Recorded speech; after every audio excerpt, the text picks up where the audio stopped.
राम राम सभी को। मैं सुमित धनखड़ और सहारा न्यूज़ में आपका स्वागत है। हमारे साथ डॉक्टर सुमन मैम हैं जो कि एक साइकोलॉजिस्ट हैं और इनसे थोड़ी सी बातचीत कर लेते हैं इस टॉपिक के बारे में जो कि बहुत ही सेंसिटिव टॉपिक है। तो स्वागत है मैम हमारे चैनल के ऊपर। Thank you Sumit ji, thank you so much. हाँ मैं जी। धन्यवाद करना चाहूँगी आपका कि आपने मुझे अपने चैनल से इस सेंसिटिव और आज के ट्रेंडिंग टॉपिक को लेकर बात करने के लिए इनवाइट किया। सबसे पहले तो मैं यही जानना चाहूँगा कि आपने ये टॉपिक क्यों चुना, क्योंकि बहुत कम लोग हैं जो इस फील्ड में आना चाहते हैं और इस टॉपिक को चुनना भी चाहते हैं। तो हाँ बिल्कुल, ये आपका बहुत अच्छा सवाल है कि जब साइकोलॉजिस्ट की बात करते हैं तो समझ में आता है कि ठीक है, कोई आपको मानसिक दिक्कत है या कोई आपको उलझन है, मतलब दिक्कत परेशानी है थिंकिंग को लेकर या अपने किसी ट्रॉमा को लेकर। लेकिन जब मैं बात करती हूँ कि एज ए रिलेशनशिप साइकोलॉजिस्ट, मैं स्पेसिफिकली मेरा नाम के नीचे लिखा जाता है, तो वहाँ से लोगों को मैसेज जाता है कि क्या आप कपल केसेस पे काम करते हैं बस, या फिर कहा जाता है कि क्या आप जो मैरिड कपल्स हैं उन पे काम करते हैं। मेरी जर्नी में जब मैं इसको पूरे प्रोसेस पे थी तो मैंने समझा कि रिलेशनशिप में हम इंसानों का आपस का रिलेशन ही मैटर कर रहे हैं, ये ही हमें समझ में आता है न्यूज़पेपर्स, आर्टिकल्स, बुक के थ्रू। लेकिन अगर जब मैंने महसूस किया कि रिलेशन मेरा इस रूम से भी है, मेरा इस चेयर से भी है, मेरा इस कैमरे से भी है और जो मैं पहन कर आई हूँ मेरा उसके साथ भी है, जब तक यहाँ एक इंसान की बॉन्डिंग नहीं बनती है तो वो नेक्स्ट इनिशिएट कैसे करेगा, है ना। मतलब अगर इस चेयर में मुझे कुछ चुभ रहा होता तो मुझे आपकी बात समझ नहीं आ रही होती, मैं ईजी नहीं होती, ना ही मैं कह पाती। अगर मैं अनईजी हूँ कि टेम्परेचर को लेकर कि ठंडा गर्म क्यों है, ऐसा क्यों है, तो यहाँ बहुत सारी चीज़ें होती हैं दिन में हमारे साथ जो हम कंप्लेन करते हैं कि किसी ने आके कुछ कहा तो मैं डिस्टर्ब हो गया, तो वो मुझे दिखाई दे गया कुछ ऐसा जो मुझे पसंद नहीं था तो मैं डिस्टर्ब हो गया।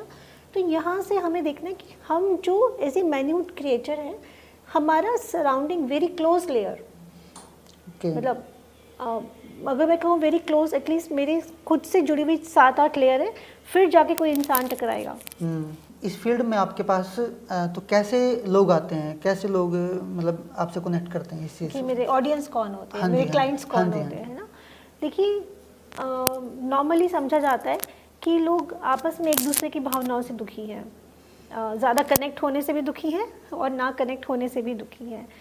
यहाँ पे सभी एज ग्रुप, जो बच्चा समझ पाए कि मुझे पेरेंट्स से प्रॉब्लम है, जो बच्चा ये कह पाए कि टीचर्स के साथ नहीं बन रही है, कुछ अनबन है अपनी क्लासमेट के साथ, आपका जॉब प्रोफाइल में बॉस के साथ, अपने कुलीग्स के साथ, या ऐसे हस्बैंड वाइफ या बॉयफ्रेंड गर्लफ्रेंड, ये सारा ही मेरा ऑडियंस है।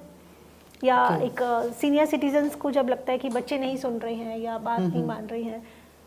अभी मैंने एक चेंज फील करा, धीरे धीरे जब ये अवेयरनेस निकल के आती है तो क्लाइंट भी इस स्टेज तक पहुंच पाता है कि मैं उन लोगों से पहले सोचा था कि दिक्कत में हूँ, लेकिन पहले मुझे अपनी चीज़ें ठीक करनी है जो मुझसे जुड़ी हैं। तो इलाज कहें या उसकी हेल्प करना कहें, वो और ज़्यादा सटीक और सही हो जाता है और वो समझ भी पाते हैं कि कहीं ना कहीं गड़बड़ मुझे खुद के साथ कनेक्ट होने में है। सबसे आपको ऐसा लगा हो कि कोई ऐसा क्लाइंट दिखा हो कि भाई ये तो बहुत ही यूनिक है, या फिर ऐसे तो बहुत ही कम केसेस हुए हैं, या फिर?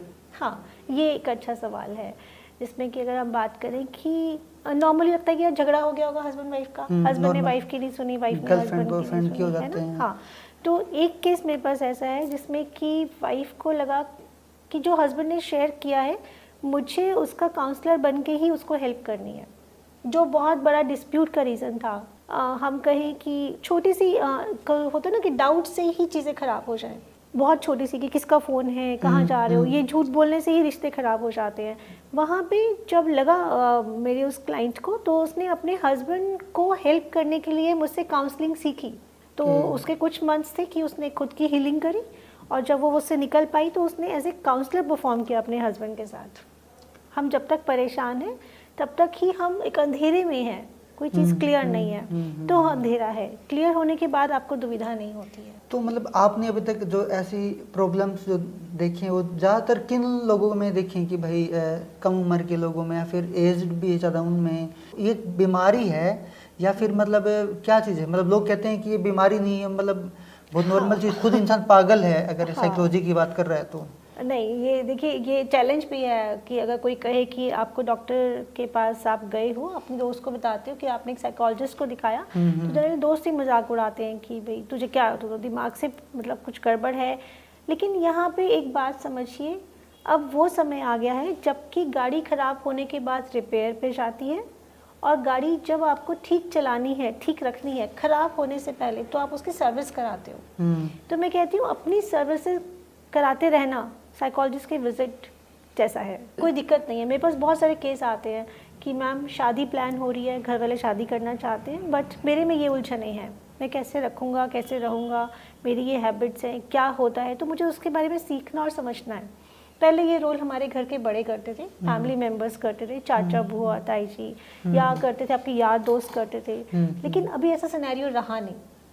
तो इसलिए, और किसी को ये बताना कि मुझे कुछ जानना है, तो लोगों की हैरानी होती है कि अच्छा तुम्हें ये भी नहीं पता, अच्छा तुम्हें ये बहुत छोटी दिक्कत है। मेरा एक क्लाइंट कहता कि मैम मैं हमेशा से अकेला सिंगल बेड पे सोया हूँ, मेरे को ये चैलेंज फील हो रहा है कि मैं बेड कैसे शेयर करूँगा।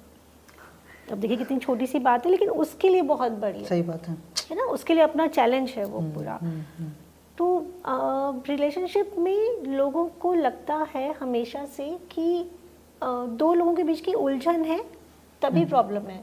मैं कहती हूँ अपने आप को समझने भी एक अपने आप की उलझन है कि मैं एटलीस्ट पहले खुद को तो समझ पाऊँ, हाँ, तो इजी हो जाऊंगा। कई बार होता है कि हमें खुद को ही नहीं पता कि हमें प्रॉब्लम क्या है, हाँ। और हम दूसरे को ऊपर थोप देते हैं कि भाई तुझ में दिक्कत होगी, इस टाइप से। मतलब बहुत एक और चीज़ है इससे रिलेटेड ही, कि हमें कैसे पता चलेगा कि हमें साइकोलॉजी प्रॉब्लम है। मतलब बहुत सारे टेंशन में होते हैं कि नहीं टेंशन नहीं, ये तो दिक्कत ही है रियल में, ये कोई साइकोलॉजी प्रॉब्लम नहीं है। तो उसको हम कैसे जानें कि ये साइकोलॉजी प्रॉब्लम है? देखिए टर्म उसको डाल दिया, एक कैटेगरी में डाल दिया है ना, कि पैर से कंसर्न प्रॉब्लम है तो इस डॉक्टर को दिखाया जाएगा, और अगर आपके कान से कंसर्न प्रॉब्लम है तो ईएनटी स्पेशलिस्ट को दिखाया जाएगा। तो ये ऐसे ही हम कहते हैं जब विचारों से कंसर्न प्रॉब्लम है, आपको विचार अलग आ रहे हैं या आपको ऐसे विचार आ रहे हैं जो आपको परेशान कर रहे हैं, तो क्यों ना मिल लिया जाए। कोई ज़रूरी नहीं कि आपने ब्लड टेस्ट कराया, आपने 3000 का टेस्ट का एक पैकेज लिया और आप कहें कि हमारी टेस्ट तो बिल्कुल नॉर्मल आए, तो लोग बोलते हैं कि ला यार पैसे भी खराब हुए। तो अपने को समझने के लिए भी हम किसी से बात कर सकते हैं। सबसे बड़ा चैलेंज है आज के टाइम में कि हम अपनी बात, अपने मन की वो बात कहना ही नहीं पा रहे होते हैं। कहना मुश्किल हो जाता है, किसको कहें, ट्रस्ट वर्दी है या नहीं, बात लीक हो जाएगी या कोई मेरा मजाक उड़ाएंगे, ये बड़ा दिक्कत है। और इसी वजह से मेरे ख्याल से मैम मैंने देखा है कि इतने सारे ऐप्स जो प्राइवेट ऐप चलने शुरू हो गए हैं कि लोगों को बात करनी किसी से, लेकिन किससे करें उनको समझ में नहीं आता कि उन लोगों से बात करें जो हमें जानते ही ना हो। हाँ, ताकि ये प्रॉब्लम है। exactly. तो फिर मतलब अगर इसी चीज़ से रिलेटेड है कि किसी को अगर कोई प्रॉब्लम बतानी भी है तो आपसे कैसे जुड़े इस प्रॉब्लम के लिए, और प्राइवेसी का क्या मतलब है कि प्राइवेसी कितनी रहती है? बिल्कुल, ये हमारे एथिक्स और नॉर्म्स में आता है कि जब मेरे पास कोई क्लाइंट आए तो मेरे क्लिनिक का जो कैमरा होता है वो ऑफ होता है जब तक वो मेरे पास ऐसे सेशन ले रहा है, और उसके रिकॉर्ड जो मेंटेन होते हैं वो इस ढंग से होते हैं कि मेरे ऑफिस में किसी और को उसका केस हिस्ट्री नहीं पता, किसी को भी नहीं पता। जैसे मान लो कोई फॉर एग्जांपल किसी कोई टीचर है या कोई डॉक्टर है, अपनी किसी और प्रॉब्लम के लिए आए हैं, और जो ऑफिस के और लोग होते हैं उनको ट्रेनिंग होती है बाकायदा, बट उनके पास कंटेंट नहीं होता वो कि वो बता सके कि किस लिए और किस प्रॉब्लम के लिए आए हैं। ये बहुत ज़रूरी है। उनका ट्रस्ट रखना ही एक मेन इशू है, क्योंकि बाहर ट्रस्ट मिल नहीं रहा, वही हम प्रोवाइड कर पाते हैं बीइंग ए साइकोलॉजिस्ट। जी, सभी साइकोलॉजिस्ट के नॉर्म्स में, रूल्स में, एथिक्स में ये हमें पढ़ाया और सिखाया जाता है कि कैसे आपको प्राइवेसी मेंटेन रखनी है। और ये जैसे अब दिल्ली में, मुंबई में, वहाँ तो चलो मान लिया कि लोग समझ जाते हैं इस चीज़ को, प्रॉब्लम है, वो साइकोलॉजिस्ट के पास चले भी जाते हैं, बात भी कर लेते हैं, हाँ, और बहुत नॉर्मल चीज़ मानते हैं उसको। लेकिन जैसे अपना हरियाणा है, हिसार है, ये बहुत छोटा टाउन है, यहाँ पर लोग कैसे मतलब कनेक्ट करते हैं? या फिर हाँ, मैं इस चीज़ पे थोड़ा ये कोशिश करती हूँ कि मैं अपने क्लिनिक से एडवर्टाइजमेंट करने की बजाय मैं 1-to-1 प्रेफर करती हूँ। कल मेरा सेशन यूनिवर्सिटी कैंपस में था, उसके बाद अदरवाइज़ कॉलेजेस में हम सेमिनार्स लगाते हैं, हम वर्कशॉप्स लगाते हैं, हम लोगों की गैदरिंग में बच्चों के साथ, बड़ों के साथ, सीनियर सिटीज़न क्लब में मेरा सेशन रहा। ऐसे ऐसे प्लेटफॉर्म को हम चूज़ करते हैं जहाँ से कि हम अवेयरनेस फैलाएँ। अवेयरनेस होने से उनको एक कॉन्फिडेंस आता है, एक कि ये कंटेंट है, ये बात करने लायक कुछ चीज़ है। उनको ये भरोसा हम दिला पाते हैं कि आप इस चीज़ को लेकर अगर परेशानी में है तो ये सॉल्यूशंस या हमसे बात कर सकते हैं। ऑनलाइन मैं थोड़ा ज़्यादा प्रेफर करती हूँ, मतलब क्योंकि ऑनलाइन का ट्रेंडिंग है आजकल, तो मेरे पास ऑनलाइन क्लाइंट्स रहते हैं प्राइवेसी वगैरह के हिसाब से। ओके, तो ऑनलाइन में मतलब आप व्हाट्सएप पे, इंस्टाग्राम के, या फिर वेबसाइट आपने? मेरी वेबसाइट है, और जैसे सामने वाले को कंफर्टेबल रहे कि उसको अपना फेस दिखाना है या सिर्फ वॉइस कॉल पे बात करनी है, जूम से बात करनी है, नॉर्मल कॉल से बात करनी है, तो ये क्लाइंट के अकॉर्डिंग रहता है। 45 मिनट का मेरा सेशन रहता है, एक मिनिमम 45 मिनट, क्योंकि उससे पहले तो आप देखिए 5 या 7 मिनट में तो हम हाँ या ना के गले तक ही नहीं आ पाते हैं। हाँ, कि क्या मतलब कहें, बताएं क्या ना कहें। बताएं प्रॉब्लम हाँ, को। तो मेरा ये हमेशा से रहा है कि मेरा कोई भी क्लाइंट फर्स्ट डे आए, चाहे उसकी 10 सेटिंग्स हो चुकी हो, 45 मिनट का मिनिमम सेशन रहता है। ठीक है मैम, एक बात और, जैसे हिसार तो चलो फिर भी हमने मान लिया, आसपास के गांव, जो गांव के लोग हैं वो भी आपके क्लाइंट कुछ हुए हैं, उनको अवेयरनेस हुई या फिर इस चीज़ के बारे में? हाँ, अभी बिल्कुल बिल्कुल हम इस पे काम करते हैं। जैसे कि अभी हिसार में 2 जेल हैं, तो यहाँ पर जो ऑफिसर्स हैं उनका अलग हमने पूरा 5 डे वर्कशॉप लिया। उसके बाद हमने फीमेल्स का अलग से लिया, तो फीमेल्स अपनी बात बता पाती हैं। उनको यहाँ पे ये पहले रहता है कि पड़ोसी को क्यों पता चल गया।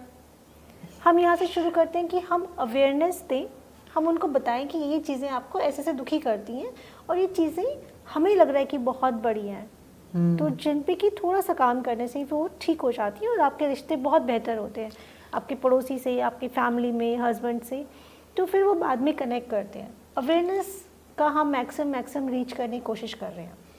ओके, रिश्तों से ध्यान आया मैम कि आजकल रिश्ते सच में ही बहुत ज़्यादा टूटते हैं, तो उसका कारण आपके हिसाब से क्या है कि किन वजह से सबसे ज़्यादा रिश्ते बिखरते हैं? वो चाहे पति पत्नी का हो, चाहे भाई भाई का हो, चाहे भाई बहन का हो, और चाहे गर्लफ्रेंड बॉयफ्रेंड का हो, तो मतलब माँ बाप का भी थोड़ा सा मतलब रहता है कि उसमें दरारें आनी शुरू हो गई तो हैं। नॉर्मली तो कहा जाता है कि आजकल फैशन में है कि नहीं निभ रहा है ना। हाँ। मैं जो समझ पाई, जब मेरे सामने कोई है और वो कह पा रहा है कि ये दिक्कत है, नहीं निभ रहा, तो सबका ना एक पॉइंट ऑफ व्यू होता है कि मैम आप उनको समझाइए, सामने वाले को समझाइए। वाइफ आई है तो वो बोलती है हस्बैंड को समझाइए, उन्हें बुलाइए। बच्चा आया तो बोलता है कि मैं ठीक हूँ, पेरेंट्स को बुलाइए, उनको समझाइए। अगर मान लो पेरेंट्स आए हैं तो वो बोलेंगे जी कल बच्चे को लेकर आएंगे, आप पूरी बात समझाना उसको, है ना। तो यहाँ पे हम जोर लगा रहे होते हैं सामने वाले पे कि वो समझे, वो सुधरे, और यही सबसे बड़ा कारण है लड़ाई झगड़े का, कि हम खुद दूरियों का, कि हम कोशिश करते हैं कि सामने वाला क्यों नहीं समझ रहा। जब तक हम खुद अपनी बात को नहीं समझ पाएंगे, हम जब खुद से कनेक्ट होते हैं, खुद के विचारों को समझ पाते हैं कि हमारा ये विचार बना ही कैसे। अगर मान लो फॉर एग्जांपल कहें कि हम कहीं घूमने जाएं ऐसे हस्बैंड वाइफ कहे कि मुझे पनीर खाना है और हस्बैंड कहे कि चाइनीज़ खाना है, तो वहाँ पे क्या आपको लगता नहीं कि किसी एक की बात अगर पूरी तरह मानी गई दूसरा नाराज़ है? ऐसा मतलब हो भी सकता है और नहीं भी हो सकता, डिपेंड करता है। लेकिन अगर मान लो आज हमने उसको उसमें आके, दबाव में आके, या ऐसे कि चलो ठीक है आज आपकी बात मान लेते हैं। हाँ।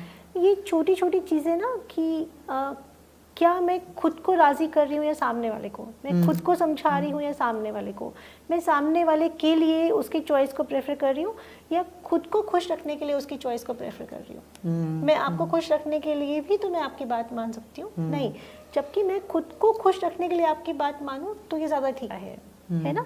भाव ये होना चाहिए कि भी मैं अपने आप को शांत रख पाऊँ, मैं अपनी तरफ से मैं उस रिश्ते में एक अच्छा वो डाल पाऊँ, या मेरे एफर्ट्स हो, मेरी समझ हो। किसी भी तरीके का दबाव आपने चाहे दूसरे वाले को मान के रख लिया कि चल इसका सुन लेते हैं, वो जो पीछे भाव है ना, वो दिक्कत का कारण है। किसी की मानना या अपनी मनवाना दिक्कत का कारण नहीं है, उसके पीछे का ईगो भी थोड़ा सा, मतलब कई बार ईगो भी हो जाता है कि नहीं मैंने तो इतनी बात मान ली, ये मेरी बात नहीं मानेगा तो भी।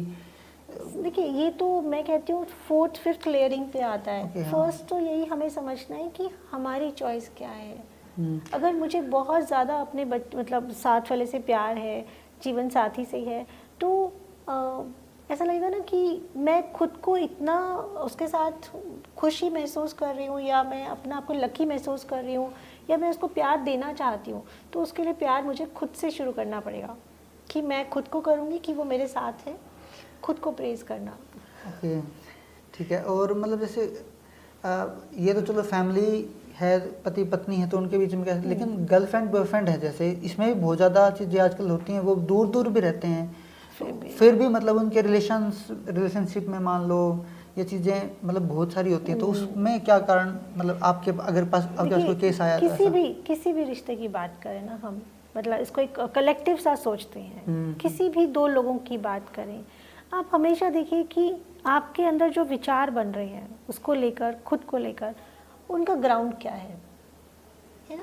मैं कई बार ऐसा अपने मेरे सेशंस में होता है कि हम पूछते हैं कि मेरी पहचान क्या है, मेरी पहचान क्या मेरे नाम से है, मेरे प्रोफेशन से है, या आधार कार्ड से है, जो आधार कार्ड नंबर गवर्नमेंट ने इशू कर रखा है, या मैं कहूँ कि मैं किसकी वाइफ हूँ, मेरे किन बच्चों की मैं मदर हूँ, मतलब ऐसी ऐसी पहचान होती है। लेकिन अगर ये सब हटा दिया जाए तो मैं कौन, तो मैं सिर्फ एक विचार हूँ, एक फीलिंग हूँ, और वो फीलिंग जिस कंटेनर में या जिस बॉक्स में रखी जाए वो शरीर होता है। तो शरीर का ध्यान किस लिए रखना है, ताकि मेरे विचारों को मैं आराम से प्यार से सजो के रख सकूं। और ऐसे ही रिश्ते होते हैं कि जब हम बात करें कि उस रिश्ते से जो आपको मिल रहा है ना, कोजीनेस मिल रही है, स्ट्रेंथ मिल रही है, पावर मिल रही है, एक नाम मिल रहा है, एक पॉजिटिविटी मिल रही है, तो उसको बचाने के लिए, उसको रखने के लिए आप प्यार करें, और जब रिटर्न में आप बिहेव करेंगे तो वो ऑटोमेटिकली फ्लरिश होगा, डिस्टर्बेंस नहीं होगी। बहुत बढ़िया मैम, आपने बहुत अच्छा मतलब इसको एक्सप्लेन किया। तो मैम इस फील्ड में आप पिछले कितने टाइम से हो, आप कितने सालों से इस फील्ड में काम कर रहे हो? देखिए मेरी शादी हुई थी 2003 में, तो जब मैं शादी होकर आई तो मेरे हस्बैंड यूनिवर्सिटी में साइकोलॉजी डिपार्टमेंट में मतलब जॉब है उनकी एज ए प्रोफेसर, वो अभी हैं 2001 से। तो और उन्होंने ये जाना कि जो मेरा जीवन जीने का तरीका है, या जो विचार मैं रखती हूँ, भाव जो मैं रखती हूँ, वो इस कैटेगरी से मैच खाता है कि एक काउंसलर होने से या एक साइकोलॉजिस्ट होने से, या लोगों को इस कैटेगरी में या इस फील्ड में अगर आप होते हो तो बहुत ज़्यादा दे पाओगे सोशल सर्विस के थ्रू या अपनी उस एसेंस को फैलाकर। तो शायद 2003 से अगर उन्होंने मुझे पहचाना है तो मैं मानती हूँ कि आज उनके साथ ये सफ़र यहाँ तक पहुँचा कि मैं ये अपने काम को बखूबी निभा पा रही हूँ। डे बाय डे हम डेली ही सीख रहे होते हैं, डेली ही नया कुछ होता है। कोरोना के बाद नए क्लाइंट्स की प्रॉब्लम है, और अगर हम कहें जो अब लाइफस्टाइल चेंज हो रहा है उसके नए क्लाइंट्स, उसके नए इफ़ेक्ट्स हैं, नई चैलेंजेस हैं। और घूम फिर के जब आता है तो खुद को प्यार करना, खुद का ध्यान रखना, खुद को समझना ही एक कोर मोटिव रह जाता है। तुम एक चीज़ और थी कि बहुत सारे लोग है ना साइकोलॉजी के लिए डॉक्टर के पास जाते हैं, और मेडिसिन से इस चीज़ के लिए कुछ फ़र्क पड़ता है या फिर मतलब नहीं, हमारी फील्ड में मेडिसिन नहीं दी जाती है। बीइंग ए साइकोलॉजिस्ट हम मेडिसिन रिकमेंड नहीं करते, लेकिन हमारे पास और बहुत सारी टेक्निक्स हैं जो मेडिसिन के जितना इक्वल रिजल्ट दे पाती हैं। अब डिपेंड करता है सिवियरिटी क्या है। क्लाइंट की कई बार इतना ट्रॉमा हावी हो जाता है कि वो अपने रियल एसेंस से ही बहुत अलग स्टेट पे पहुंच जाता है। वहाँ पे शायद अगर दवाई की ज़रूरत है तो हम रिकमेंड करते हैं डॉक्टर को कि जो मेडिसिन पे काम कर रहे हैं इस फील्ड के। अदरवाइज़ हमारे पास वो सारी टेक्निक्स हैं जो मेडिसिन जितना रिजल्ट आपको दे पाती हैं। क्योंकि जो भी मेरे सामने होगा, देखिए वो यकीनन कहीं ना कहीं अपने विचारों से, अपने पास से दुखी होगा। या तो कोई फ्यूचर में उलझा हुआ है, उसको फ्यूचर का डर है। अगर वो इजी है, फ्यूचर्स को लेकर खुश है, तो क्यों आएगा, उसके लिए एफर्ट्स कर रहा होगा। अगर डर है तो हमारे सामने है। पास्ट को लेके कई बार होता है कि हम कहीं अटक जाते हैं। ऐसा लगता है कि हम एक कोई इवेंट या कोई ऐसी घटना हमारे साथ हुई कि हम कहीं अटक गए, हम उसी में अपने आप को फील कर रहे हैं, हम निकल नहीं पा रहे हैं उस दुख से, या उस घटना से हम बाहर नहीं निकल पा रहे हैं, और उसके बाद का सारा आपका टाइम डिस्टर्ब ही जा रहा है। तो ऐसे केसेस में बहुत सारी टेक्निक्स हैं जिसपे कि काम करके हम उसको वही आराम दे पाते हैं। बट अगर थोड़ा सिवियरिटी अलग है तो मेडिसिन के लिए रिकमेंड किया जाता है। मैम आपके हिसाब से अभी तक मतलब फ़िलहाल के हिसाब से कितने % लोग होंगे जो इस बीमारी से ग्रस्त हैं? देखिए मैं इसको बीमारी नहीं कहूँगी, मतलब वो बीमारी नहीं, सिचुएशन जो भी है, मतलब कितने % मतलब हर घर में मेरे ख्याल से ऐसी कितने % में आपको अगर घर में 4 लोग हैं तो 2 को हेल्प चाहिए। ओके, इतनी मतलब बिल्कुल प्रॉब्लम है सोसाइटी में फिलहाल। बिल्कुल, मतलब अब वो किस फॉर्म में है, किस रूप में है, वो एक अलग चीज़ है। बट है ये इतना गहरा जा चुका है आज की डेट में, कोरोना के बाद तो जो साथ रहना हुआ इतना लंबा टाइम, उससे रिश्तों में और उसकी बनावट में और उसकी जो रियल खुशबू थी वही डिस्टर्ब हो गई है। बल्कि बहुत सारे लोग तो कहते हैं कि हमें मिलना हो गया फैमिली से, लेकिन इस चीज़ का बहुत इफ़ेक्ट पड़ा है। हाँ, बहुत नेगेटिव इफेक्ट पड़ा है, काफ़ी है। मतलब जो अगर हम बात करें 11th-12th के बच्चे हैं, उनकी एनर्जी बाहर घूमने की, पढ़ने की और वो सारा कुछ एक्सप्लोर करने की थी, वो बच्चे 2 साल बाद भी प्रॉब्लम में हैं कि उनको लोगों को फेस करना ही अच्छा नहीं लग रहा, उनको लोगों से बात करना अच्छा नहीं लग रहा। जिस हस्बैंड की जॉब सुबह मतलब 7 o'clock घर से निकलता है, वो रात के 9 बजे घर में घुस रहा है, उसको जब रहना पड़ रहा है तो एक पल के लिए लगा कि फैमिली के साथ है, बट उसका जो लाइफस्टाइल था वो हिला।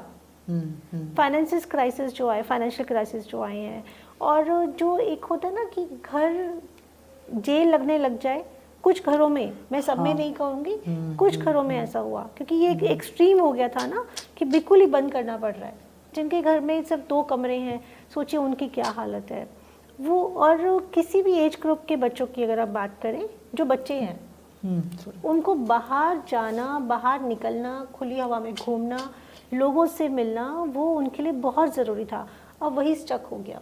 तो ये जो नेचुरल प्रोसेस है ना कि किसी फसल को आंधी तूफान बारिश धूप ना लगे तो उसमें मिठास नहीं हो सकती। सही बात है। ये ऐसा ही रहा रिश्तों के साथ भी।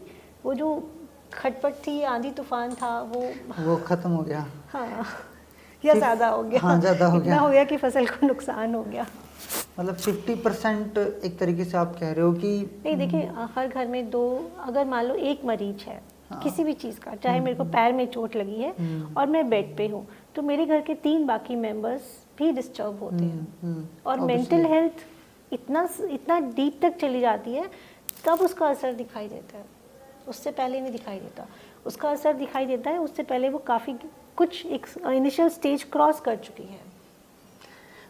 एक चीज़ और, वैसे मैं साइकोलॉजी के हिसाब से पूछ रहा हूँ कि सही, जैसे पुराने टाइम में पेरेंट्स होते थे जो वो दबाव बनाते थे कि तुम्हें यही करना है, यही चीज़ करनी है, और वो उनकी उस टाइम तक नहीं हो पाई जब उनका एज ग्रुप निकल गया, या फिर जिनको रियल में जो करना चाहते थे वो नहीं कर पाए पेरेंट्स की दबाव के चक्कर में कि तुम बाद में करियो, तुम्हारा अगर स्पोर्ट्स खेलना तो बाद में खेलना, पहले पढ़ाई करो।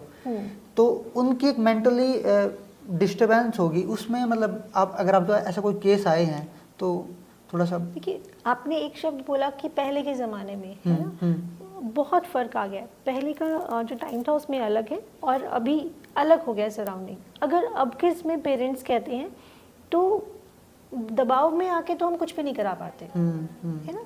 दबाव में आके अगर हम नॉर्मली देखेंगे 3-4 स्ट्रीम्स है, इंजीनियरिंग, डॉक्टर या वकील, या हम कहेंगे चलो ठीक है 2-3 उन्होंने फिक्स कर लिया, उसके बाद लगता है कि यार एक्टर क्या बनना है, आर्ट एंड क्राफ्ट में क्या है, म्यूज़िक और डांस में क्या है, लेकिन वो अवेयरनेस बढ़ रही है ना, बच्चा खुद से अवेयर हो रहा है। बट ये चैलेंज है, ये हर जनरेशन का एक चैलेंज है ये। लेकिन अभी वो बच्चे बहुत कम है कि जो पूरा अपने आप को भी तो प्रूफ कर पाए ना, ये भी हो जाता है। और जो जनरेशन गैप की अगर हम बात करें कि पहले के पेरेंट्स के पास लिमिटेड रिसोर्सेज से वो बात करते थे, अभी के पेरेंट्स पूरा टेस्ट करा लेते हैं कि क्या इसका करियर में क्या ठीक रहेगा, और बच्चा खुद भी अवेयर है। तो बट फिर भी कन्फ्लिक्ट्स काफ़ी हैं, तो इसको किसी एक पहलू में डाल के अगर हम बात करें तो थोड़ा मुश्किल है। लेकिन रिज़ल्ट ये अगर हम कहें कि क्या होना चाहिए, तो वो दोनों एक दूसरे को समझें कि पेरेंट्स अगर ये कह रहे हैं तो बच्चे को सुनना चाहिए, और जो बच्चा कहना चाह रहा है, क्योंकि लेकिन उसकी नॉलेज भी कम है ना। आजकल बच्चे मतलब इस चीज़ को नहीं कि नहीं आपको नहीं पता, हमें पता है अभी फील्ड में क्या चल रहा है, मार्केट में क्या चल रहा है। तो लेकिन थोड़ा सा अच्छे से और ज़्यादा बात जब घर में हो या किसी एक्सपर्ट को वो इन्वॉल्व कर ले तो ठीक रहता है। मतलब करियर गाइडेंस के एक्सपर्ट को ले लें या किसी टीचर को ले लें, लेकिन जितनी ज़्यादा बात हो उस पर वो अच्छा है, थोपने की बजाय। ठीक है। और एक और चीज़ है, जैसे अभी छोटे जो भी नए नए पेरेंट्स बने या फिर जो 5 साल 7 साल के, वो बहुत ज़्यादा केयरिंग करते हैं मतलब अपने पेरेंट्स की। तो वो क्या मतलब उसके ऊपर बच्चे का बहुत ज़्यादा इफेक्ट पड़ेगा, मतलब होना चाहिए इतना या फिर नहीं? मतलब आजकल बहुत ही ज़्यादा करने लगे हर ज़्यादा हो गया है ऐसा मुझे लगता है। लेकिन आप देखिए कि सराउंडिंग के हालात भी ऐसे हो गए कि वो हमें करने पे मजबूर कर देते हैं, सेफ्टी और सिक्योरिटी को लेकर, या कोई आपके बच्चे को गलत मैसेज ना पढ़ा दे, कोई बात ना सिखा दे, सोसाइटी से क्या सीख रहा है, वो फ़ोन में क्या देख रहा है, वो अपने स्कूल से क्या सीख कर आ रहा है, तो ये देखना पड़ता है क्योंकि अभी उसको संभालने के लिए सिर्फ पेरेंट्स ही हैं। जॉइंट फैमिली में और भी बहुत से लोग होते थे तो वो ड्यूटीज़ बढ़ जाती थी कि चलो ठीक है, एक जना स्पोर्ट्स के लिए चला गया, एक ट्यूशन छोड़ने जा रहा है तो पूछा है टीचर को कि क्या चल रहा है। तो ये सिर्फ अब वो 2 लोगों की जिम्मेदारी रह गई है, माँ बाप की, तो उनकी ड्यूटीज़ बढ़ गई हैं। तो यही जॉइंट फैमिली का ही मैं मतलब पूछ लेता हूँ आपसे कि जॉइंट फैमिली में ज़्यादा बच्चा चीज़ें सीखता है या फिर एक सिंगल नहीं देखिए, ये तो बिल्कुल इसमें कोई दो राय नहीं कि जॉइंट फैमिली में ही वो ज़्यादा सीखता है, अपने आप को ज़्यादा एक्सप्लोर करता है, ज़्यादा समझ क्रिएट होती है उसकी, वो अपनी ज़्यादा बातें शेयर करता है क्योंकि वैरायटी ऑफ लोग होते हैं ना, वैरायटी ऑफ मतलब उनका डील करने का तरीका होता है, तो यहाँ से समझ में आता है कि किस तरीके से वो कर पा रहे हैं। जॉइंट फैमिली में मतलब ये दादा है तो वो थोड़ा कभी प्यार भी ज़्यादा करेगा, डांटे भी गा, मतलब फादर है तो बिल्कुल सबका, अदरवाइज वो 2 ही लोग मतलब जो मम्मी पापा हैं वही हर बात सिखा रहे हैं, समझा रहे हैं, डरा भी रहे हैं, तो वो रोल का फ़र्क हो गया। अब वो रोल सब में बटा हुआ था, तो सबसे प्यार भी था, भरोसा भी था, ये क्योंकि हम सोशल एनिमल ही कहलाते हैं। जब तक ज़्यादा लोगों से ना मिले, ना उनसे सीखें समझें, तब तक हमारा ग्रोथ नहीं है। हमेशा आपके अंदर ना पिक्चर्स कम फीलिंग्स ज़्यादा, पावर ऑफ सबकॉन्शियस माइंड हमेशा फीलिंग्स पे काम करता है कि क्या आप फीलिंग लेकर आए हैं, वो अंदर स्टोर हो गया, अब वो फीलिंग ही आपको चलाएगी, मतलब अच्छी है तो स्ट्रॉन्ग करेगी और डराने वाली है तो आप घबराते हुए लो कॉन्फिडेंस में रहेंगे। अभी आपने कहा कि खुद से ही मतलब आप अपना जो सपना है वो क्रिएट कर सकते हो, डिज़ाइन कर सकते हैं। वो कैसे मतलब कर सकते हैं, क्या उसके लिए करना पड़ेगा? देखिए, अब आप कहेंगे कि सपना होता क्या है? सपना होता है कि आपकी विश और डिज़ायर्स, अगर मान लो मेरा सपना है कि मुझे पहाड़ पे जाना है, लॉन्ग ड्राइव, तो आप 5 मिनट लगाइए कि पहाड़ है, आप ड्राइव कर रहे हैं, कौन सी गाड़ी ड्राइव कर रहे हैं, आपने कौन से शूज़ पहने हैं, आपने क्या कलर के कपड़े पहने हुए हैं और कौन सा गाना चल रहा है, आप के किनारे पे नदी बह रही है, आप इस लेवल तक डिज़ाइन कर रहे हैं, आपने एक हाथ ऐसे रखा हुआ है, ठंडी हवा चल रही है। जब आप इतनी शिद्दत से डिज़ाइन करते हैं ना, उसको फील लेते हुए, तो वो हकीकत में कन्वर्ट होता है। तो उसने यार मुझे कहाँ पहाड़, मेरे कहाँ बस की, मुझे कौन लेकर जाएगा, मुझे मम्मी कहाँ अलाउ करेंगी कि पहाड़ पे जाओ, और कहाँ टाइम है इतना, पता नहीं कब जा पाऊँगा। तो ये सारी चीज़ें आपकी विश को हिला देती हैं। तो आपने कभी ऐसे एक्सपीरियंस किया है? मैंने ऐसा बिल्कुल एक्सपीरियंस किया, और अभी लेटेस्ट हुआ भी है, वो मैं आपको मतलब शेयर कर सकती हूँ कि ऐसा मुझे था कि किसी एक स्पेसिफिक जगह को लेकर मैंने पूरा महसूस किया, पूरा, कि यहाँ तक कि मैं वहाँ बैठ के क्या सोच रही हूँ, ये तक भी मैंने कभी उसके बारे में सोचा था, और वो पूरा हुआ है। हम लोग कोई भी विश मांगते हैं, विश मांगना भी एक मतलब विश डिज़ाइन की जाती है। वो लोग यार मेरे पास गाड़ी हो, या नॉर्मली लोग बोलते हैं कि भगवान सुबह उठ के बहुत सारा पैसा हो, तो भगवान पूछता है कि चल ठीक है ना, उसके चक्कर में आपने ऑफिस जाना लेट कर दिया, नहा धो के मंदिर जाना है, फिर आपने शाम को भी मंदिर जाना है, नारियल चढ़ा रहे हैं, पैसा लग भी रहा है, विश पूरी नहीं हो रही। भगवान पूछता है कि यार कितना पैसा चाहिए इसको, फिर भगवान को आंसर नहीं मिल रहा होता कि यार ये तो बताया नहीं कितना पैसा चाहिए। बहुत सारा चाहिए, ठीक है, बहुत सारा कितना, तो मुझे कब तक चाहिए, वो भी तो अपने अकाउंट्स देखेंगे ना, हमने ये भी नहीं कहा कब तक चाहिए। अब भगवान फिर कंफ्यूज, वहाँ भगवान कंफ्यूज, यहाँ हम मंदिर के चक्कर लगा रहे हैं, और हमारा विश्वास हिल रहा है खुद पे से और भगवान पे से। अपनी विश को डिज़ाइन करना सीखिए। जैसे ही पीछे डाउट आएगा, यार मुझे कौन देगा, मुझे कैसे मिल सकता है, जैसे आप हैं, आप डिज़ाइन कर सकते हैं कि आपको लाइफ में किसका इंटरव्यू लेना है, पूरा मतलब कि ये ऐसा तो प्रॉफिटेबल है, और पूरा फील कर रहे हैं कि उनके ऑफिस में, तो पूरी होती है। ये तो मैंने खुद ने मतलब बहुत बार हुआ मेरे साथ ऐसा कि जैसे मैं फिल्म इंडस्ट्री से बिलोंग करता हूँ, तो मुझे नाम सोचा कि देखी फिल्म कि हाँ यार इससे मेरे को मिलना है कभी ना कभी, और बहुत अच्छे से मिलना है, तो और उसके बाद मैं भूल जाता हूँ उस चीज़ को। डाउट नहीं आया, भूलने का मतलब है कि उन्होंने डाउट साथ में नहीं चिपकाया, हाँ, कि मिल पाऊंगा नहीं, क्यों मिलेंगे, हाँ, पता नहीं कब पूरा होगा। हाँ, पर मैंने था कि इनसे कभी मिलना है, और बिल्कुल बढ़िया तरीके से एक दोस्त वाली फील के साथ मेरे को इसके साथ बात करनी है, हमेशा हुआ है। हाँ उसमें थोड़ा टाइम लगेगा, कभी साल के बाद, कभी 2 हाँ, साल के मतलब बाद, वो लेकिन फिर पूरा मैं जब वो होता है। चीज़ करता हूँ ना, फिर मेरे को रिमाइंड आता है कि मैंने ये चीज़ सोची थी और ये चीज़ होगी। एग्जैक्टली। देखिए हम इंसानों का ना सबसे बड़ा चैलेंज ये होता है कि हम खुद पे डाउट ज़्यादा करते हैं और फिर दोष दूसरे को देते हैं कि मैं इस घर में पैदा हुई या मेरे पेरेंट्स ये हैं तो होगा नहीं होगा, मेरी एज इतनी हो गई है तो होगा नहीं होगा, मतलब कुछ भी हज़ारों चीज़ें पीछे लग कर आ जाती हैं। और यकीन मानिए जब वो डाउट हट के विश करते हैं ना आप, वो विश पूरी होती है। और विश पूरी डिज़ाइन होनी चाहिए कि अगर कहें कि भगवान मुझे पास कर देना टेस्ट में, तो वो पास ही करेगा। शायद 35 नंबर से करते, 36 नंबर से आप डिज़ाइन करें कि 96 नंबर मेरे आ रहे हैं और घर वाले मिठाई बांट रहे हैं और मेरा यहाँ एडमिशन है। मतलब चीज़ें सोचना समझने को ना मतलब डिज़ाइन किया जाता है और हम ओवर थिंकिंग में कुछ भी आ रहा है उसको ले रहे हैं और प्रोसेस कर रहे हैं। इस चीज़ से मेरे को याद है मैम, मैं एक बार, मैं छोटा ही था, मतलब छोटा तो क्या 9th या 10th 11th क्लास में था मैं, तो वैसे ही पढ़ रहा था और पढ़ाई में तो मन था नहीं कभी, तो बस गाने सुन के सोच रहा था, इस गाने को फील कर रहा था कि कभी मैं ऐसा कोई गाना होगा या फिर कुछ भी होगा, मैं स्टेज परफॉर्मेंस कर रहा हूँ और लोग तालियां बजा रहे होंगे, मेरा नाम ले रहे होंगे, और बस वो मेरे को नहीं पता था मैं इस फील्ड में भी आऊँगा, कभी ऐसे भी होऊंगा। लेकिन 3-4 साल पहले एक प्ले किया था मैंने, उसमें जैसे मेरी एंट्री हुई थी स्टेज के ऊपर, लोगों ने हुटिंग की थी और मेरा नाम लेके चिल्लाए थे, मतलब तो मतलब उस दिन मेरे को एकदम से स्टेज के ऊपर ही फील हुआ कि मैंने सोचा था कभी कि ऐसा होगा। बिल्कुल ऐसा है। और हम ना वही है कि किसी जब उलझन में कब आते हैं, जब हम डाउट लेकर आते हैं तभी उलझन है, डाउट नहीं है तो हम उलझन नहीं है। थैंक यू आपका हमारे स्टूडियो में आने के लिए, थैंक यू। और ऐसे ही नई नई चीज़ों के लिए हमसे जुड़े रहें सहारा न्यूज़ के साथ, और भी बहुत से एक्सपर्ट्स के साथ आपकी बातचीत करवाएंगे, मिलवाएंगे ऐसे ही। धन्यवाद। Thank you.